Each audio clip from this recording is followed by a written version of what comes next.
ரிஷி first வந்து ஒரு பெரிய ஒரு கிளாப். சரியான மேட்ச், வேற லெவல் மேட்ச். நம்ம வந்து எட்ஜ் ஆஃப் த சீட் அப்படின்னு சொல்லுவாங்கல்ல, அந்த ஒரு எஸ். நம்ம வந்து ஒரு கியூரியஸ் தான் வந்து நம்ம டிரைவ் பண்ணி கொண்டு போகல.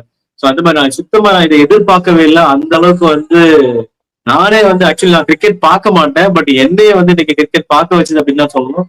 வேற லெவல் மேட்ச். நான் இதை எதிர்பார்க்கவே இல்லை ஆக்சுவலி. நம்ம நம்ம வீடியோல சொல்லியிருந்தோம் last couple of days back, women's cricket பத்தி எக்ஸ்க்ளூசிவா நம்ம ஒரு வீடியோ போட்டிருந்தோம். சோ அந்த வீடியோல வந்து கண்டிப்பா நம்ம இந்த செமிஃபைனல் மேட்சை நம்ம ரிவ்யூ பண்ணுவோம் அப்படின்னு சொல்லியிருந்தோம். அதே மாதிரி உண்மையாவே இந்தியன் டீம் ஜெயிச்சிட்டாங்க. இது வந்து சச் வண்டர்ஃபுல் மேட்ச். இது வந்து வாய்ப்பே இல்லை. அதுவும் அந்த லாஸ்ட் அந்த 10 ஓவர் பார்த்தீங்கன்னா லைக் ஒரு வின்னிங் எட்ஜுக்கு போகுது, மறுபடியும் விக்கெட்ஸ் ஃபால் ஆகுது. திரும்பியும் வந்து பாத்தீங்கன்னா ஆஸ்திரேலியன் சைடு வந்து கொஞ்சம் பவுலிங் டைட் பண்றாங்க, ஃபீல்டிங் டைட் பண்றாங்க. இந்த மாதிரி அந்த ஒரு கேம் வந்து சரியான கேம், வாய்ப்பே கிடையாது.